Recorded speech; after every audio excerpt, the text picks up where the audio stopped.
Sure, buildings are burnt. They saved the house, and I thank you, the firefighters. Daylight reveals how widespread the fire burned the more than 2,000 acres in the city, leaving behind the burn. And at this hour, crews are trying to restore power to a lot of people in the Panhandle after those fires broke out.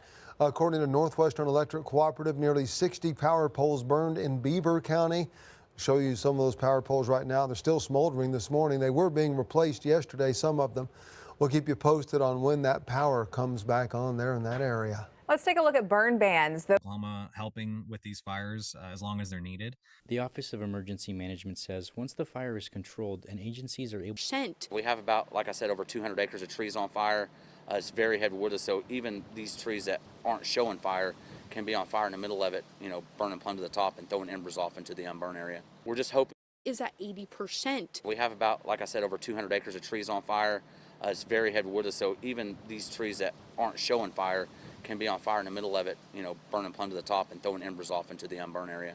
Did you hear him? Even these trees that aren't showing fire can be on fire in the middle of it, burn plumb to the top, and start throwing embers off the top of the tree. To keep everything contained with the wind staying up. We know the wind's supposed to die about Days percent. We have about, like I said, over 200 acres of trees on fire. It's very heavy wood, so even these trees that aren't showing fire can be on fire in the middle of it, you know, burning plumb to the top and throwing embers off into the unburned area. We're just hoping to be able to keep everything contained with the wind staying up. We know the wind's supposed to die about 2 a.m.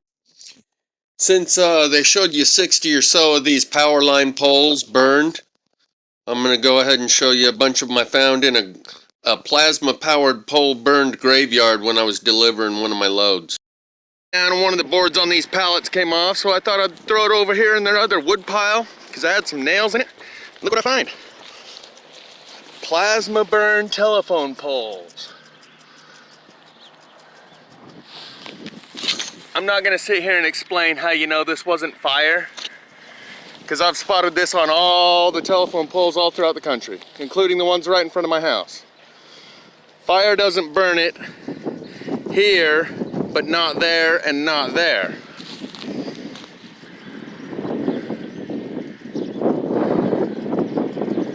This is the continuing plasma burn that we kind of pretend isn't happening, mostly because people don't know about it, but even those who do, what do you do about it?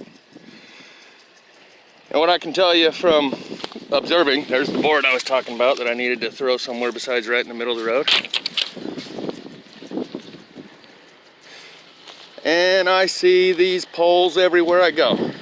Literally, everywhere. See how deeply burned it is in there? So it looks like they gathered up all these, oops, I turned the volume all the way down so it turns on the closed caption. It looks like they gathered up all these power line poles or telephone poles and threw them over here out of sight, out of mind, because they were burning. And it doesn't look like they were necessarily in a larger fire. A lot of time just the pole itself burns. The same phenomenon can be seen on most of the poles around your neighborhood, where the bottom 3 to 5 feet is discolored, either a darker color or a lighter color, often where all the creosote runs to the bottom. But there's like a 3-foot high radiating aura coming up from the earth at all times. Just a mild ambient background energy that seems to heat the pole up and make all the creosote run to the bottom 3 feet, to where the top 90% of the pole is this white, brittle, and that's the bottom of the pole down there. That darker end that you see that I'm pointing at there, that's the bottom 3 feet of almost every pole. Looks that nice, supple, moist. That's probably what I'm talking about. Let's turn the volume up. Slightly blackened to nothing. What I can tell you is when these are standing up, there's oil in them. Yep. And all the oil runs to the bottom. The oil preserve them from weather rot. You look at the bottom of the poles around your neighborhood, you'll see the oil has all ran down to the bottom. The rest of the wood is left white. That's the reason for putting the oil in there in the first place, to prevent weather rot. But when they get hit with these microwaves and get real hot,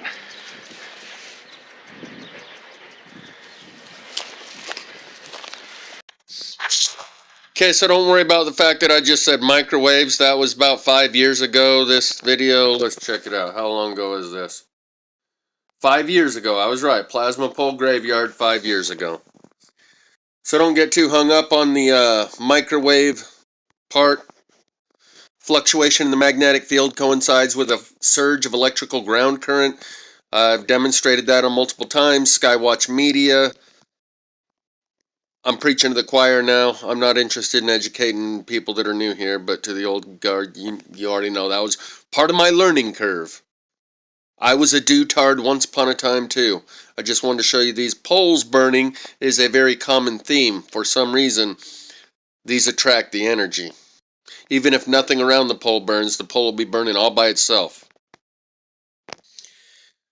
And for those who didn't catch it, my last video about these plasma fires in Oklahoma focused on this electric power pole that proves these are plasma fires, not just regular fires, because as I'm showing you there's a couple pieces of the pole that are missing. So like, what's up with that?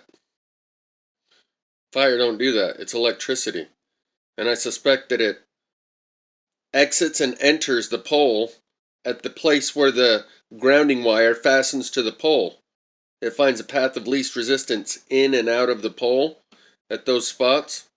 And that's why it disappeared, those two spots, and the middle part swaying in the wind, still attached to the grounding wire.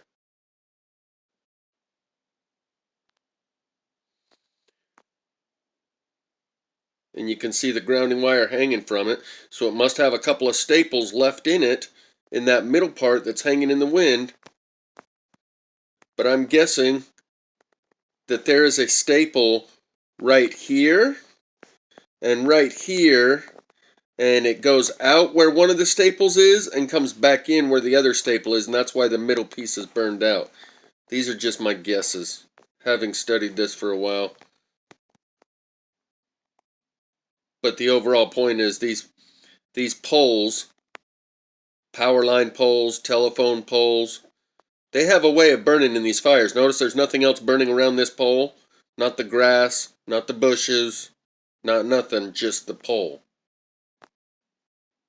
There is a little bit down there, but not much.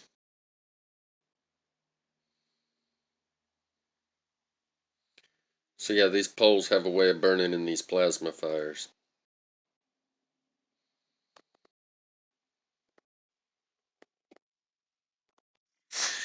So the same way these plasma fires have a way of often making a car or a house burn and nothing around it, like the car or the house draws the electricity to it. And then they say it must have been an ember because there's no fire surrounding the house. It's got a complete perimeter all the way around it of unburnt foliage, so it must have been an ember that flew through the air and burned the house. These power poles have a way of conducting the electricity too. I guess because they're driven down into the ground so far, and it's like an upside down antenna. When an antenna sticks up in the air, lightning is more likely to hit it the taller it is. The deeper into the ground something is, the more likely it is that this ground current electricity latches onto it.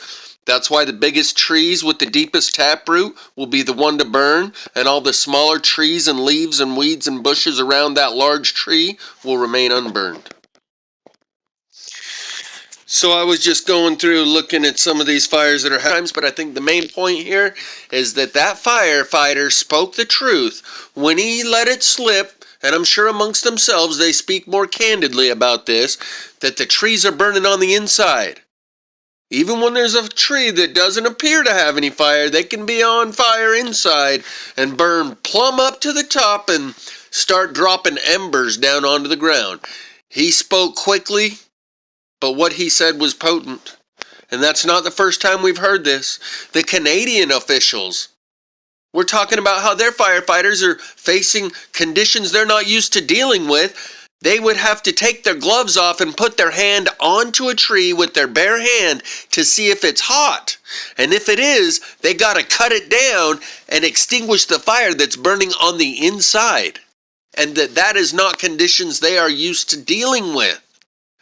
But these days it's common enough that amongst the fire departments, I'm sure they're well versed in this new phenomenon where, for some weird reason, the trees are burning on the inside, so we have to employ new tactics and strategies to achieve the objectives, which includes knowing that just because you don't see any fire, that doesn't mean the tree's not burning.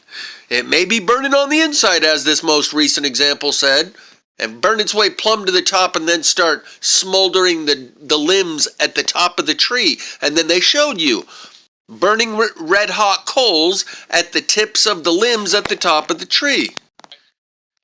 That's something that I show you here on this small plasma fire near my house.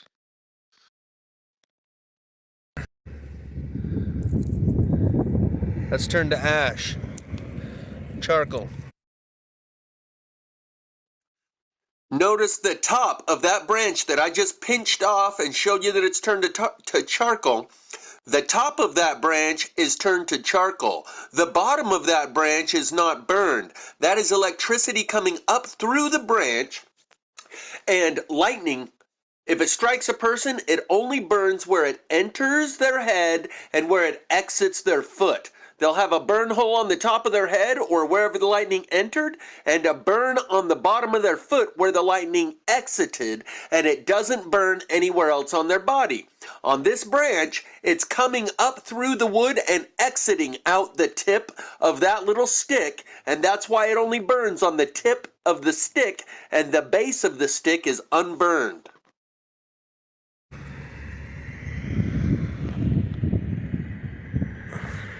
Likewise with all of this, hacking out whatever you want to call it, is scorched in the middle from Main Street, right up there, Main Street where the light is, clear to 300 West.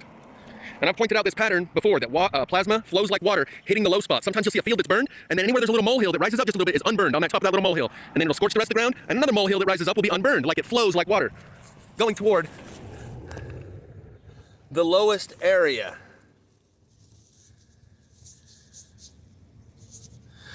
The tips of all this grass is turned to ash. Just like the tip of that stick that we just looked at a minute ago, and for the same reason, electricity is exiting through the tips of the grass and through the tip of that stick. And that's why it only burns the tips and not the weeds all around it. Because it's not flame moving across the surface of the ground. It's electricity coming up through the ground, exiting out some of this grass and wooden sticks. See that? So I know a lot of people. So in these fires that are happening in Oklahoma right now, it looks like the firemen, they're starting to notice the trees are burning on the inside, even if you can't see it burning on the inside. And they're also probably starting to notice there's an inordinate amount of power line poles that are burning in very peculiar ways. And so I'm going to go over some of the previous examples, and this is one of the most peculiar ones of all. I'll show you some more typical power line telephone pole burn patterns that happen in these plasma fires. But these power line poles act like an antenna, a conductor of the ground current electricity. Maybe it's because they're driven down into the ground 5 feet and they have a large dense material sticking down in there, because these fires are attracted to the most dense objects. I've discussed that many times before. So we'll just go over some of the power pole examples, because that seems to be what they're noticing, and they're dropping like flies, the power poles over there in Oklahoma. Even when there's no fire around the pole, I'm sure the firemen are starting to notice that as well. So let's go through a couple of these examples. This is one of the more peculiar ones. So here we are at whatever that is, north and 600 west in Tremont, and I'm headed towards the hot springs over there. Freeway's right over there. And as I'm driving by, I saw this. Now I can show you these every day, and I really don't want to, but this one's unique enough. It definitely deserves a taken look at. And my screen, I got a lot of glare. So this is just a telephone pole or a power line pole. And you can see how far in it's burnt right there. And if you, so that's what it is, just a regular old pole. But right here you can see that this is visible enough from a pretty major road that I shouldn't be the only one showing you this. It's cognitive dissonance at its finest, man. fact that people drive by this and they don't call the power company and say, hey, I think you got an electrical short. It's over here shorting out on the power line.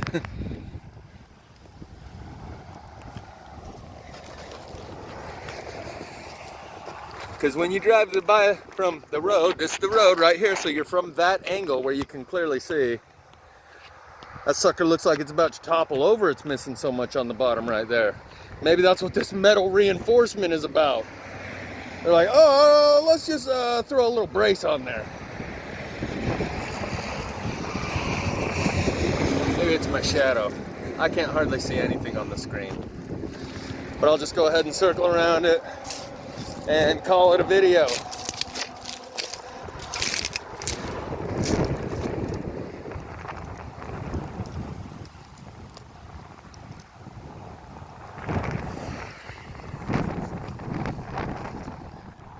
That's about the bottom where it stops. Here, look how much is missing from right here, man. I mean, that's a big old chunk missing out of that pole. Huh? Yar.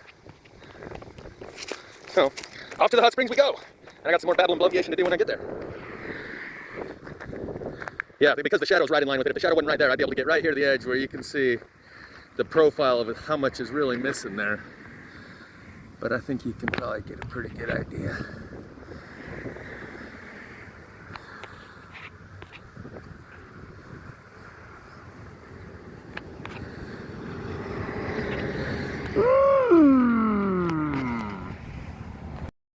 I'm going to show you a few of these power poles.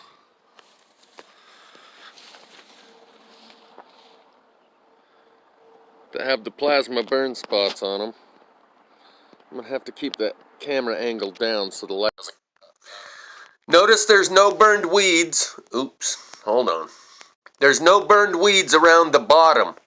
And I know that there was no fire around the base of these. You might think, well, there could have been a grass fire around the bottom of these poles, and then winter came along and washed the ash away, and then the next spring new weeds grew up, so there's no longer evidence of the grass fire that did exist around the bottom of these poles. No.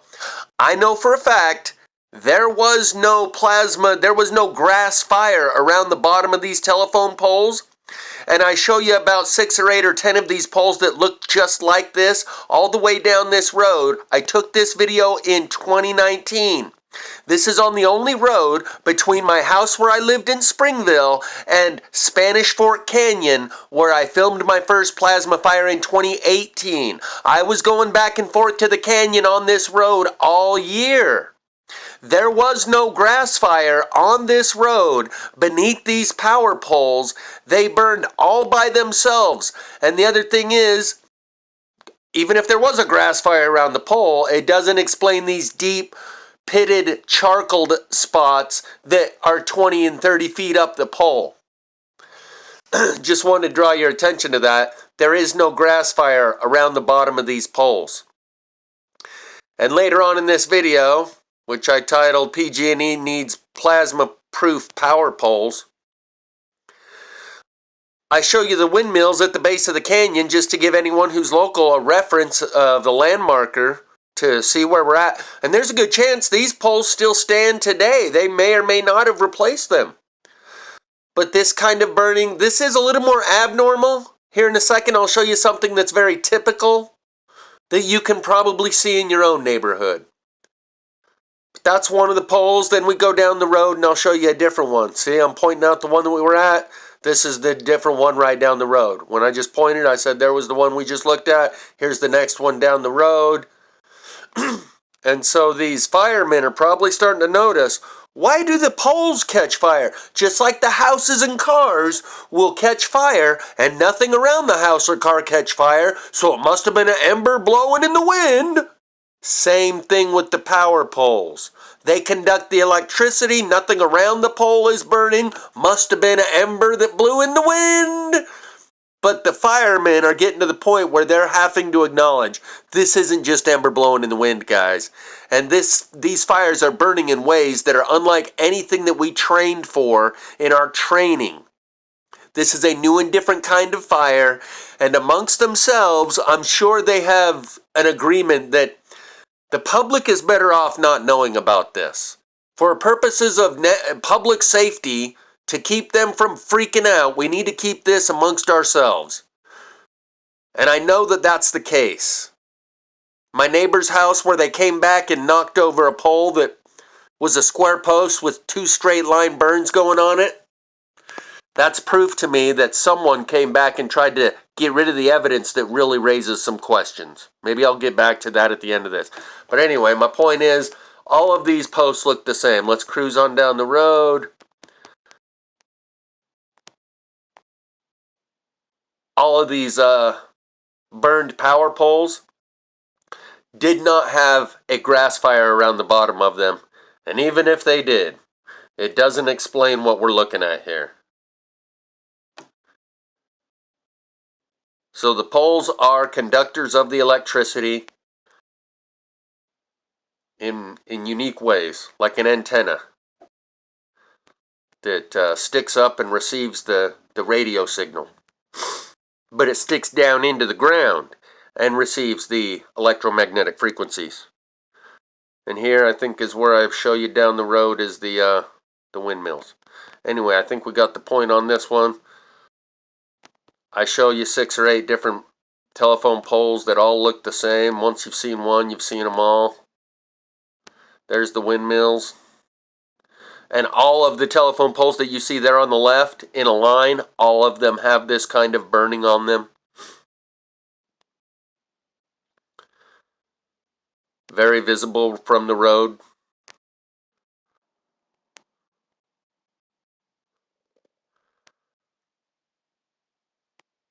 So I think the firemen are starting to notice. How come the trees are burning on the inside, and for some reason all the power line poles are burning with nothing around them that's burning?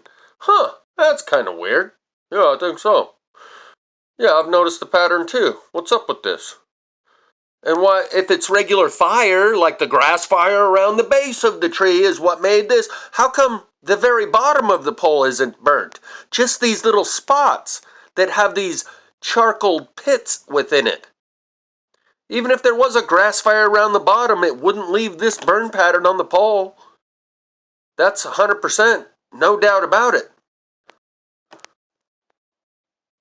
It would burn in between the charcoaled out spots as much as it burned the charcoaled out spots. It doesn't burn inconsistently like that. Super hot here, 0 burn there. Super hot to turn it to charcoal right here, 0 heat there. Fire doesn't do that. So even if there was a grass fire around the bottom of these poles, which there was not, it would not explain the burn pattern that you see here.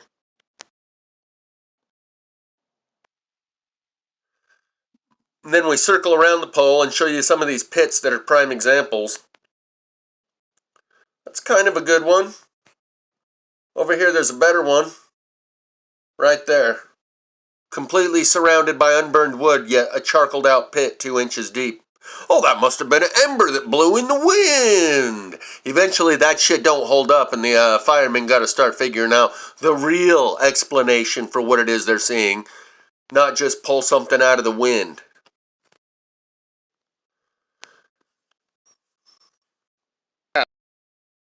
In one of my previous videos, I jokingly titled it that PG&E just needs plasma-proof power poles. And as I'm driving down the road here today, I drive this road all the time, it appears that this fiberglass, I assume it's fiberglass, is kind of cross-woven all the way down. And all of these poles that are on the street here have this same fiberglass thing going on. And so, since I've started this video on the power poles, I'll show you a few of the others going up the street. And the one in front of my house that is the reason they're now going to this fiberglass covered power poles. Just to be clear, those are actually light posts that we're looking at here. But all the way down the street, they've all been replaced. Just as a recap, this is a... You can see how this one's burnt on the front side. People get real... But notice this, this one gives us a great example. You see a repeat of this pattern, how it's white from this point down, completely white, and it's dark on the top side, or it will be reversed. The top 90% of the pole will be bleached white and very dried out, and that bottom 3 feet will be where all the creosote has ran to. I don't know why it's reversed on some poles, but the commonality is that 3 or 4 foot high level, that's where the discoloration is. That's why I say the earth seems to have an aura, radiates up about 3 or 4 feet, constant ambient background radiation that's causing this discoloration on all, well, maybe a quarter to a half of all the poles, be they power poles, light poles, telephone poles. They all have, a quarter to a half of them have this discoloration at the 3 or 4 foot level. On these poles that I'm showing you, they all have a burn stripe running up one side of them on the street facing side. Filming, as you saw in one of my previous videos, the guy came up and started being a jerk. Bottom line is these poles, they all have burning on this back side. Notice how it gets black on the back side. It's actually on the street side. So I'll pull up on one of them like right here. And then I'll show you the one in front of my house. You can see a little bit of blackening. I've showed you guys these on plenty of different poles. So I'm gonna just go show you the one in front of the house. Because people kind of get real touchy when they see that you're filming, and they just get real weird. This one's a good example. This one's a good example. Make sure no one... You can see how it's burnt on the front side there. But it's only on that side. This one's a real good example. Not sure who's gonna come up and be a jerk behind me, so I'll just go up and show you the one in front of my house. But these are to it. There's no burn on this side, and the burn starts right here. And then as you go past, it's again unburnt on the other side. So it's only burnt on the street side, like the plasma is radiating from the street side, possibly from all the fiber optic cables that are buried in the street. See how it's unburnt on this side?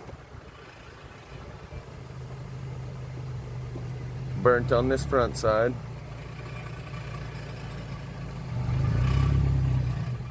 Then unburnt on the back side. Okay, homeward.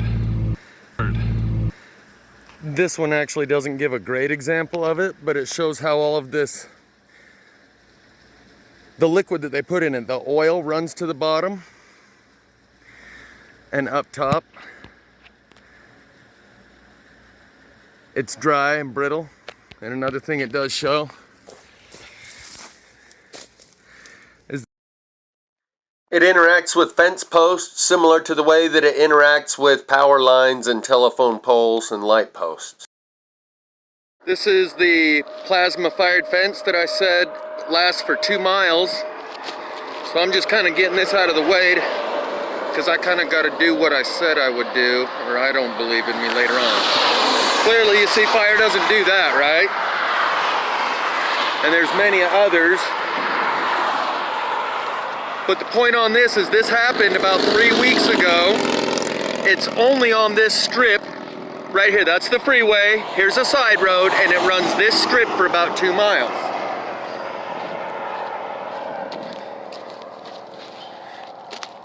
That's actually 2 boards. I thought it was one burnt out in the middle. You can see them all the way along here. The lighting's running out. I just wanted to stop and get some of these images so you can see. Fire, don't do that. Fire, don't do that. See how it's burnt all along the bottom side of this? Maybe I can throw some light on here. See how it's burnt all along the bottom side there?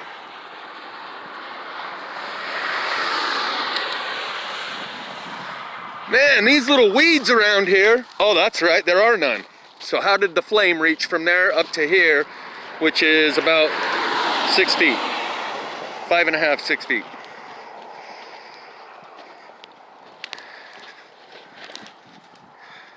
Yeah, I'm not sure how well we're doing with the lighting. I just wanted to get this out of the way because I said I would. And this happened about 3 weeks ago, in the first week or two of June.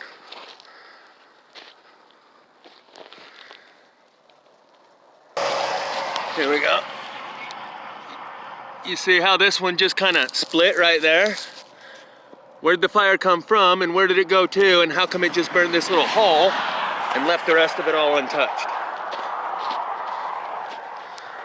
Here we have that. So I'm going to talk about how we've already passed through the window of opportunity to raise the awareness. This piece is still left hooked to the fence, so this did the same thing. Burnt out a spot in between there. This one as well. You can see the burn spot on the end there, and only on the end there. Let's see if I can just use my phone light. That might be a little better. The reason I think we've passed through the window where we can have any sort of a large portion of the population come to an understanding about this, because they've already seen it enough places, it's become normalized. This is just what fires look like these days. It's like the kids, because they have, for the past few years, you can see this one's burnt on this side, unburnt here. So they've become accustomed to it. Again, same thing. Straight line, right up the corner of this square pole, burnt on that side, unburnt there. So you can see that this is plasma fire.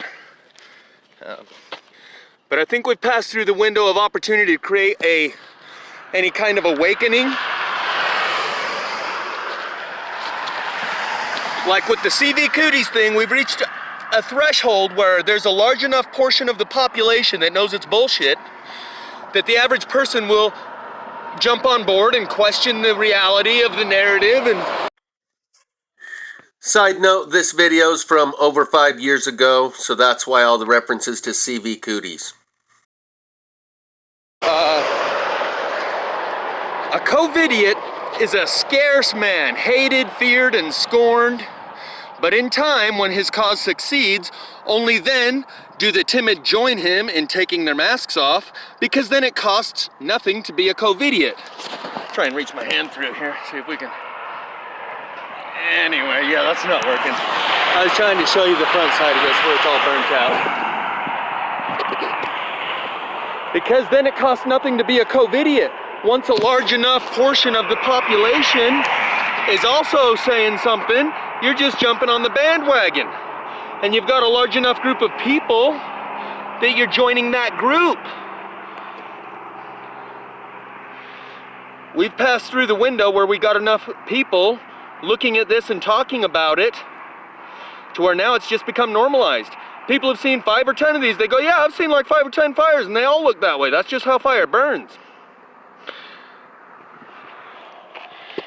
So now with the covidiot thing, you can look back at the videos that I was making showing you the crisis actors from China before the first case had even hit the United States. And I'm showing you these people are not hurting. These kids are not in convulsions. This guy sitting at his desk, he fell forward on his chair and fell flat on the ground and died right there. That's the bottom of the pole. You can look back at those videos now that 50% of the United States is gonna reject the vaccine according to Breitbart or one of those mainstream news sources. Here's a good one. You can now look back at those videos and say, yeah, clearly those were all crisis actors and clearly that was all staged propaganda. But at the time, when there was only a couple people saying it, it wasn't as easy to say, yeah, I can see that's clearly bullshit. But now that there's enough of a portion of the population who's already saying it, it makes it easier. It costs less to question the CV cooties now than it did 5 months ago when it first started.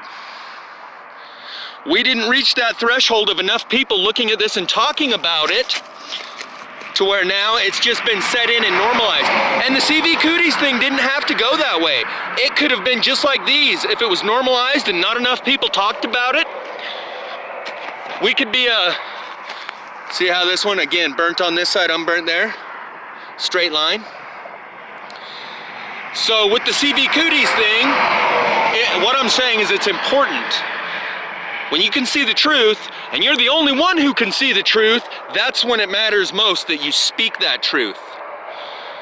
Not later on when you get enough people to join you that it costs nothing to be a COVIDiot, or a patriot, or a truther. But when it matters, yeah, look at this one. Spot here, bunch there. So, and the highway patrol, guaranteed, they're driving along this road. They're observant, they pay attention. They can see what I'm seeing. Or maybe they can't. That's part of the psychological phenomenon. The human capacity for denial is pretty much endless.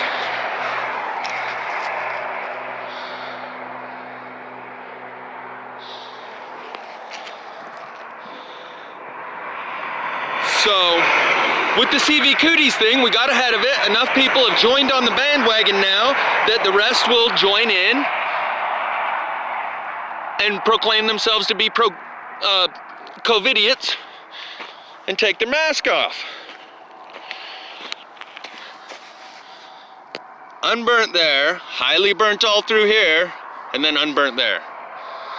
Oh, I'm gonna throw a link in the description. It came up in my recommended feed, and I think it's called Skywatch Media. And just yesterday, a few days ago, he shows a correlation between a fluctuation in the magnetic field and a fluctuation in ground current. Electricity that's detected in the ground through probes that are stuck in the ground. And there's two graphs with a line, and he shows you that they coincide. When there was a disturbance on the graph for the magnetic field, simultaneously there was a disturbance on the graph for ground current. And there's a thing that happens called a skyquake. When they stretch the magnetic field apart, those flux lines, remember, angels don't play this harp, and when they pluck the strings of the magnetic field and stretch them apart and then they snap back together, it creates what's been determined or called a skyquake, where you can hear a rumbling, thundering, earthquake-type noise coming from the sky. That was a few years ago that I heard that from Clyde Lewis. He was talking about skyquakes. And it's when they stretch the magnetic field and then a bow shock, like when you pull a bow and let it go, it snaps back together like a rubber band. Magnetism and electricity have a odd relationship. Electricity creates magnetism, magnetism creates electricity. So, when you charge the land, if you were to send a bunch of electricity into the land, it would affect the magnetic field, and vice versa. If you affect the magnetic field, it's going to affect the electricity, or there could be a third factor here that's affecting them both. Correlation does not equal causation. Maybe there's a third factor like planetary alignment that affected the magnetic field and the ground current. But if you look in the comments section, for one, you'll notice I've carpet bombed it, showing people that these are the effects of those ground currents he's talking about that I've been recording over the last couple years. But you'll notice 75 to 80% of the people in the comment section there have actually good, intelligent contributions to the conversation, and only about 20% are making smart-ass comments. Where a lot of other comment sections, it's reversed. About 20% of them are worth reading, and 80% of them are just making dumb comments.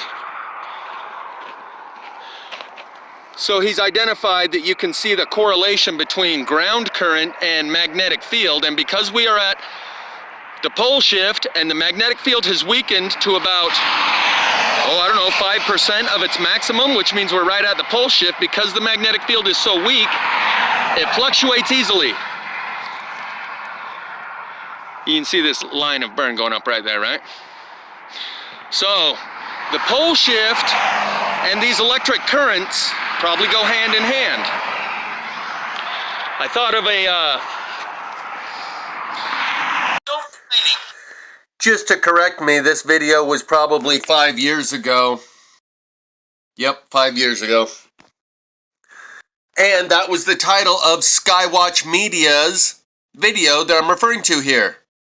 Earth's magnetic field vibrates, causing a sudden unexpected surge of ground current. My correction is the fluctuation in the magnetic field doesn't show a fluctuation in ground current. It shows a spike, a surge of ground current, an increase of ground current electricity when that magnetic field fluctuates. Just like the alternator on your car, the magnetic flux lines get broken every time it passes that copper wire, sending a surge of electricity down the copper wire to charge the battery on your car.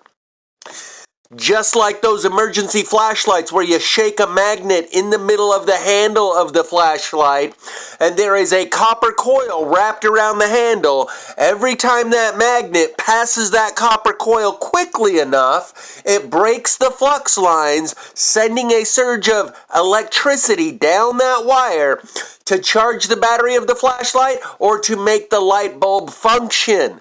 The magnetism creates electricity. Same thing when there's a fluctuation in the Earth's magnetic field. It creates a surge of electricity that goes through the ground and creates these fires. And ionic wind or electric wind that accompanies every one of these fires. It's an electromagnetic phenomenon, whether or not it can be artificially induced through man-made technology willfully and intentionally directing the energy, or it just happens naturally, is a separate discussion. About these fires that are now happening in bug out locations or national forests and places that do not have a highly densely populated area. That's a good thing. And that might not be an accident. That may be intentional. Like controlling the pressure of the tectonic plates. If you could do that, you would want to make the pressure of the tectonic plates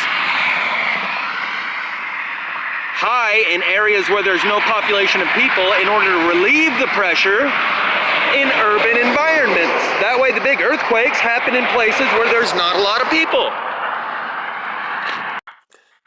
And that was prophetic wisdom coming to me 5 years ago. That's what's happened ever since, and I've mentioned it a few times. There was more fires in Siberia than the entire rest of the world combined in the year 2023.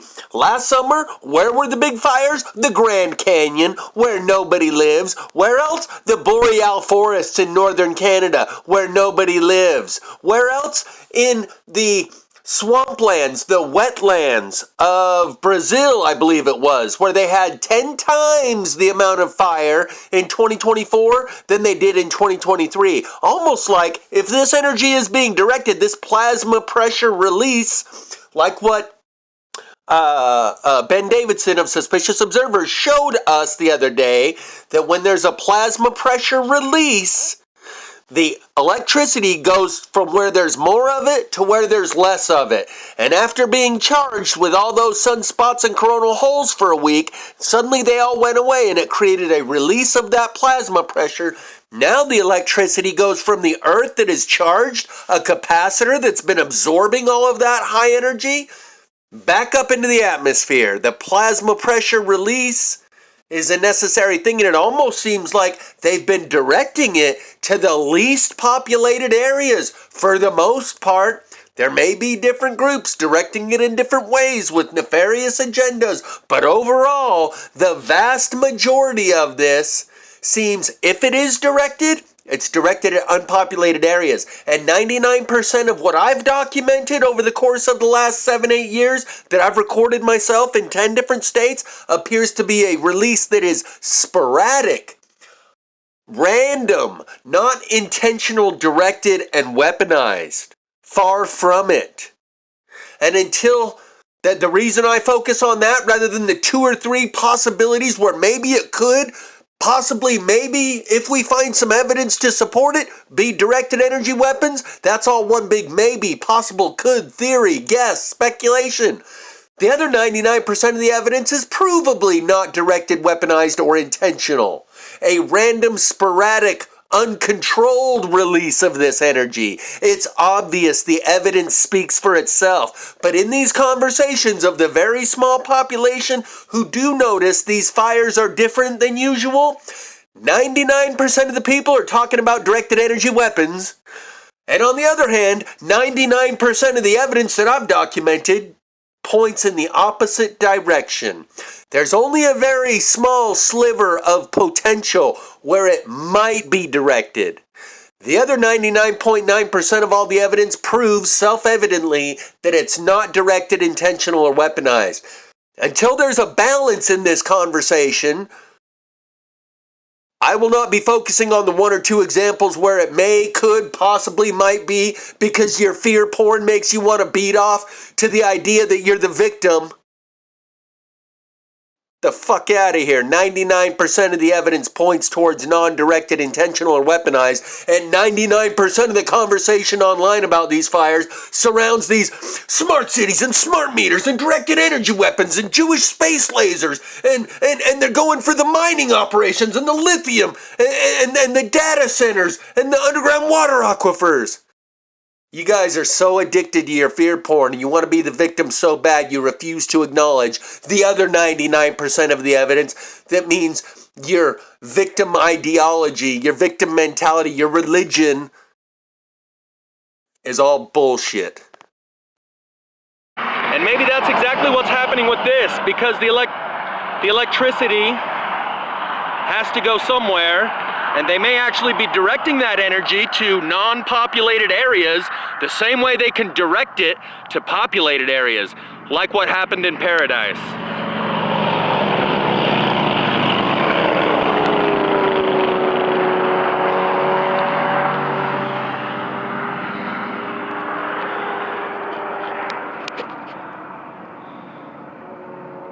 So do I need to go on, or is that about enough?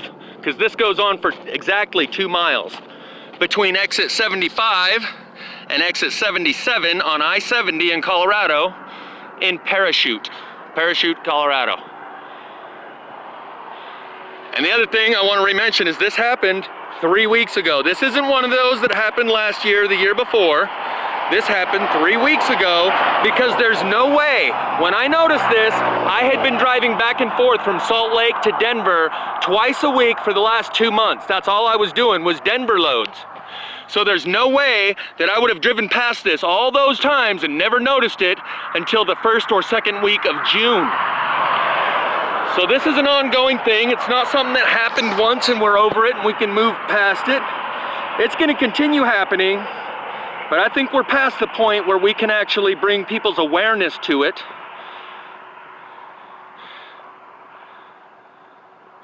Because it's been normalized. Like kids that look at the clouds and think that those are just what clouds look like because that's all they've seen.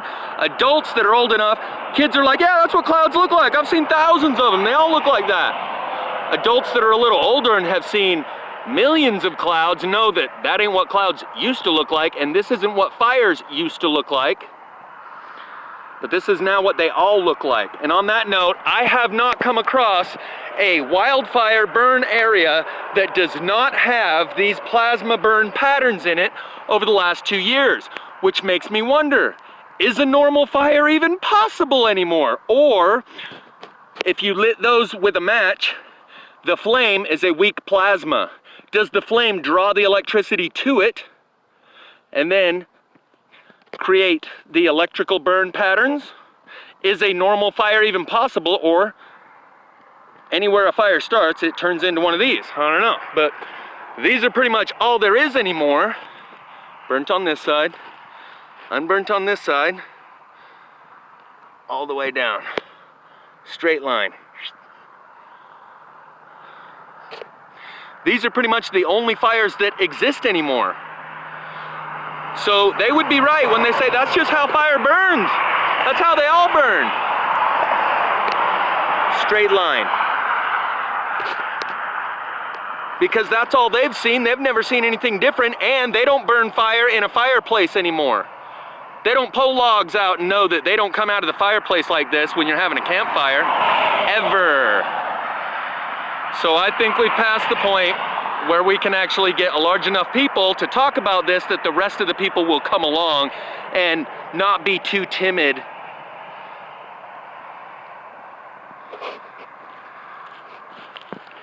to join us COVIDiots and us plasmidians. Maybe we need to come up with a name for people that think this is fire. We'll call them flame tards or pyrotards or something, right? Like the flat earthers called globe tards.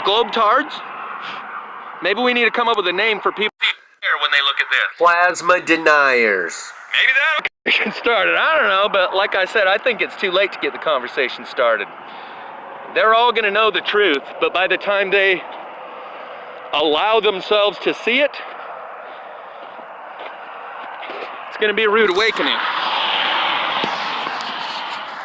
Yeah, I wasn't gonna reach through the fence, but as you can see, it's just burned out right. It's just burned out right there. Just burned out. You know?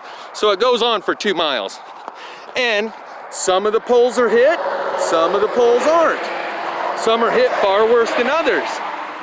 Here's another one with a perfect line, going right down this pole.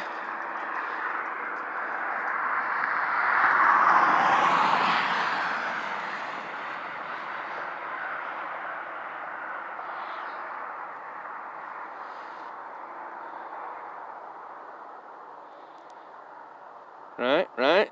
And the one right next to it is unburned, notice. So, yeah, this is some of the craziest burn pattern you've ever seen. And anyone who's been alive for more than, I don't know, about 30 years can look at this and know that's not fire. But anyone who's only been watching, seeing, and looking at the fire remnants for the last couple of years, they'll go, yeah, that's how fire burns. They all burn like that.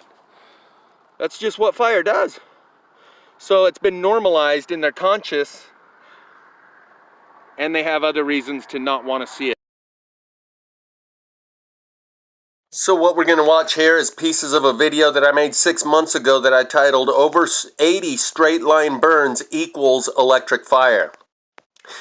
And when I made this video 6 months ago, if I would have remembered that fence that we just looked at in Parachute, Colorado, it would have been titled 100 Straight Line Burns Equals Electric Fire, because I had forgotten about that video, and I'm sure there's 4 or 5 or more other videos that I've collected that also have straight line burns. These straight line burns prove electricity, and they also disprove the idea that it's just gases seeping up out of the earth, like what Jay Dreamers proposes, though I give him a pass because he's doing some heavy lifting of his own, and he kind of seems to want to avoid acknowledging the fact that plasma fire is happening, so he attributes it to gases. But gases cannot produce these straight line burns.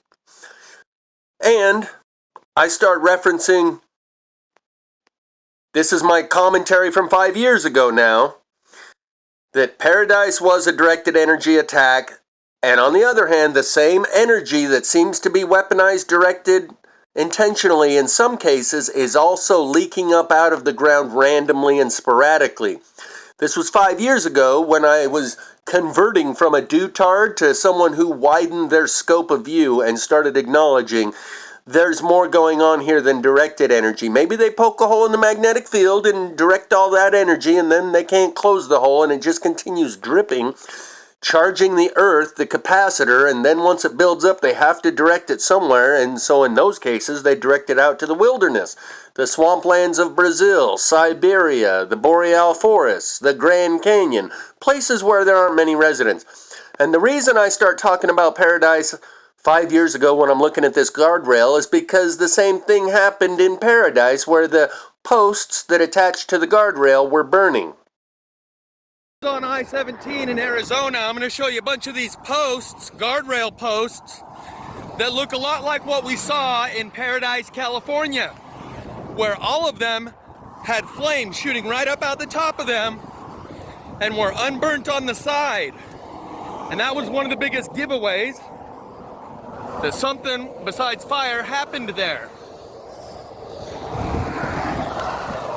See this perfectly straight burn line? My neighbor's house caught on fire and I pulled a post. Look how straight that line is. I pulled a post from his house that burned just like that on 2 sides. straight line. Notice the unburned at the bottom here, and at the top. Another straight line, perfectly straight line. Another perfectly straight line. Just an odd burn here. Obviously, fire don't do this. I'm not gonna keep saying that. I'm gonna just show you what there is to see. As we're watching this, another thing to draw your attention to is all the unburned weeds all around. So in Paradise, California, it definitely, absolutely, positively was directed energy weapons, and it was an attack, a militarized attack. That's why you saw a Cal Fire with a .50 caliber rifle mounted to the top of their truck and a scope on top of it with a guy who had his shoulder butted up to the rifle. And he was looking through the scope. Maybe he wasn't. Anyway, it was manned by a guy. So when you see that, along with all the other anomalies, like the cars that got pulled over using their GPS, parked them nose to tail using their OnStar system, something no one would do in a situation like that. People do not pull over in a uniform way, nose to tail, and burn to death. They plow through intersections and hit each other in the intersection. So anyway, Paradise, California was a directed energy weapon attack. We saw this type of burn phenomenon on all the posts.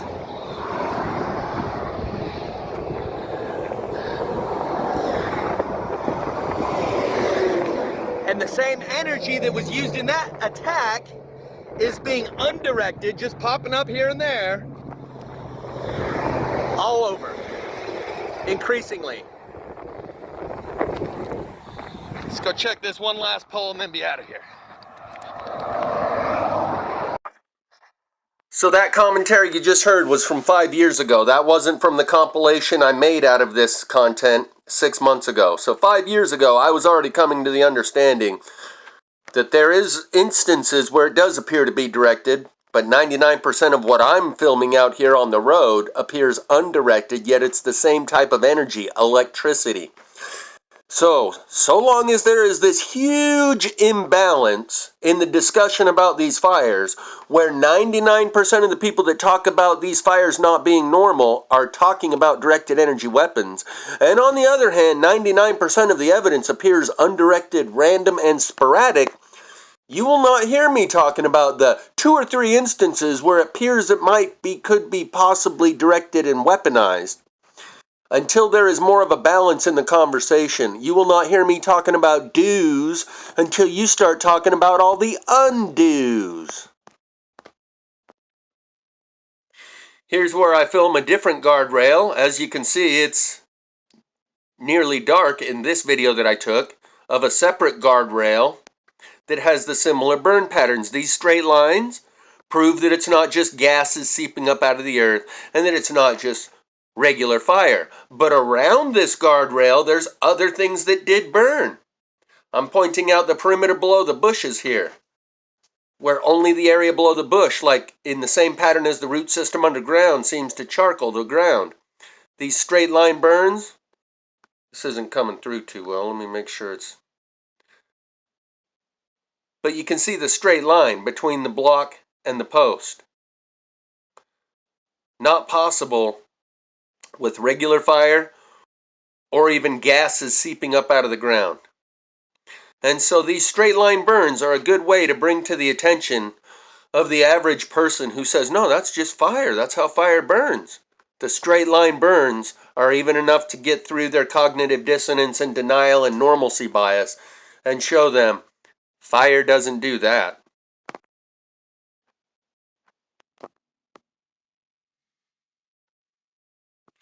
And in this case, it's every other post, and something weird about that. The ones that burn have the sloped top, cut at an angle. The one that didn't burn, flat top. The one that did burn, sloped top, cut at an angle. The next one didn't burn, and it's got a flat top. And the next one that did burn has the slope top. Like every other post has something different about it, and the way that they know which post is which is by the angle of the top of the post. Notice that one's flat on top, unburned. That one's cut at an angle, and it burned. like it has some sort of reinforcement, a rod. Flat top, unburned. Sloped cut at the top, burned. And so the pattern goes. Flat top, unburned. Slope top, burned. Like the ones with the slope top have an extra piece of rebar or something about them in order to give the guardrail some resistance and some shock absorber effect. If they made every single post have the reinforcement, it would be too solid of an impact. It wouldn't absorb much of the shock. Again, slope top, burned. Flat top, unburned. Slope top, burned. So in the construction of this guardrail, every other post is one of these slope top, and I would say that's the one with maybe a metal bar reinforcement. Maybe it goes deeper into the ground. Something about the construction of this makes them insert every other post as one of these slope top posts, and those are the ones that burn. This one did burn some, even with the flat top. But in general, the pattern is consistent enough that it indicates there is something different about every other post, indicated by the slope top for the guys putting it together so they can know which post is which, for the inspector that comes along afterwards to make sure that it's been properly assembled. I would say those slope top posts probably have some sort of maybe a metal bar goes down into the ground further and up into the post for reinforcement to make them more rigid. Link will be in the description. You want to watch the rest.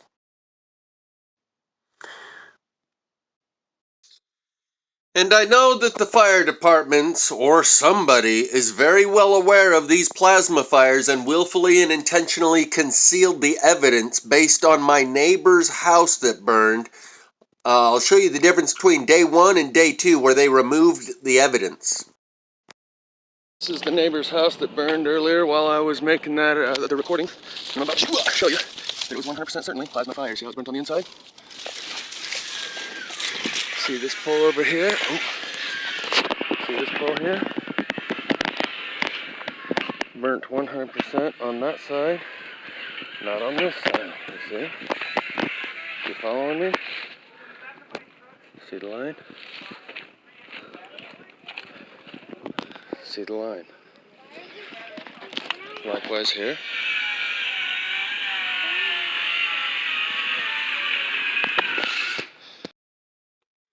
My microphone might not have been on. My point was, I know that they are very well aware of these plasma fires and willfully and intentionally concealed the evidence. That video we just watched was my neighbor's house have a plasma fire, day 1, where I go over there and see that square post with the straight line burns on it. That was the day of the fire. The saws that you heard in the background was the neighbors rallying around, patching up his house, boarding up the windows.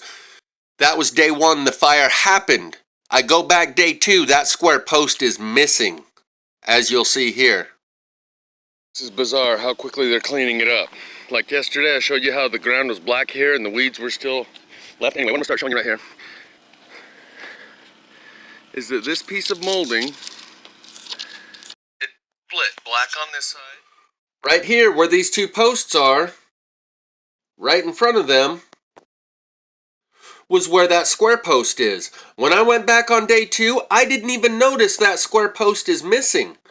I didn't go, wait a minute, where's that square post that I filmed yesterday? It didn't occur to me.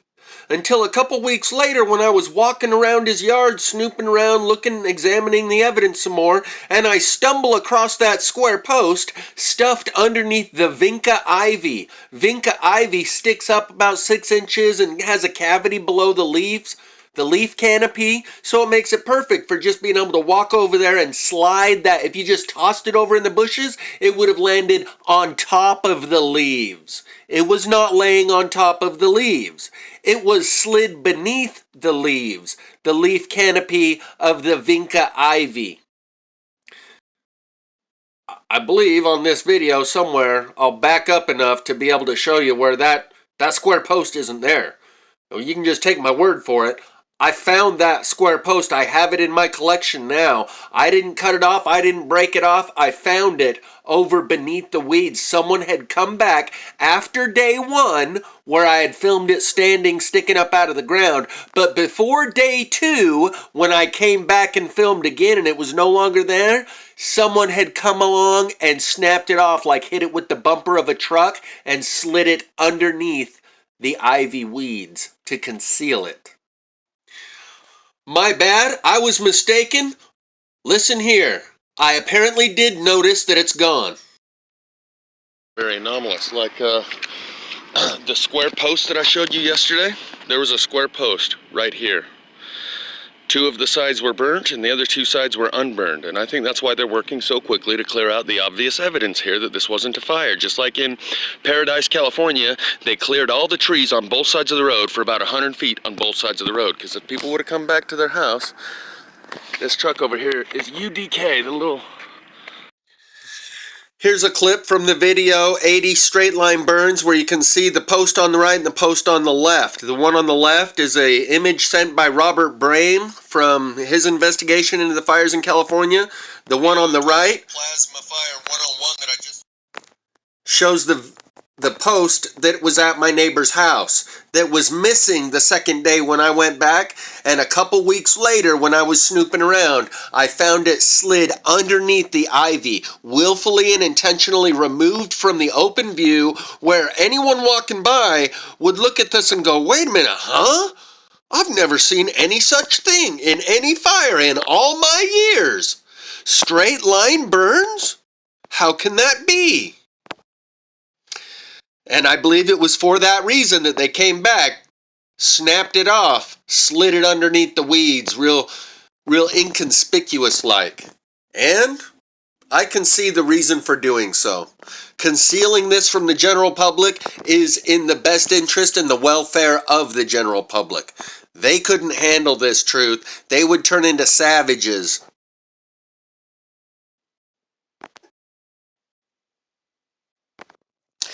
And by concealing this from the public for the last 7 years, as they've successfully done, while I'm over here shouting from the rooftops trying to draw everyone's attention to it, and accordingly they have to shadow ban my channel and restrict the access that most people have to this information, they've maintained functional society for the last 7 years. Meanwhile, I thought this is the end of the world. There's electricity coming up out of the ground, burning the trees from the inside out, melting the cars in the middle of the street, turning the houses to a fine white powder while leaving the bushes and unburned leaves and weeds right next to the houses and melted cars. Yet we've had 7 years of society carrying on, business as usual. That would not happen if the general public became aware of this electric fire phenomenon. They would lose their minds. The thin veneer of polite society would vanish very quickly. They would go into their Mad Max road warrior mode, and thus keeping them in the dark about this subject is actually in their best interest. Like keeping the blinders on a horse or the hood on a raptor to reduce their sensory input in order that they remain calm and docile as a Hindu cow. Just don't publicize it. If they want to notice, they can notice. It's all around them, just like it's all around me and you. And they're not exactly keeping it totally a secret. They do come right out in the open and tell you the trees are burning on the inside, but he speaks quickly enough and says it normal and nonchalantly enough that if the average person heard that, they'd go, well, that just must be what always happens. Didn't you hear how normal and casual and nonchalant he said that the trees are burning on the inside? So that must just be normal. And agencies are able... We have about, like I said, over 200 acres of trees on fire. It's very heavy wood, so even these trees that aren't showing fire can be on fire in the middle of it, you know, burning plumb to the top and throwing embers off into the unburned area. We're just hoping. Is that 80%? We have about, like I said, over 200 acres of trees on fire. It's very heavy wood, so even these trees that aren't showing fire can be on fire in the middle of it, you know, burning plumb to the top and throwing embers off into the unburned area. And then that's exactly what they show you right there, is one of those trees burning at the top. Did you hear him? Even these... One of those trees having red hot coals up top, but the bottom of the tree isn't burning. All the leaves in between are not burning. They're showing you an example of exactly what he just said, but he said it quickly enough with a little bit of an accent, say it couldn't be burning in the middle, go clear up plumb to the top and throw embers off the top.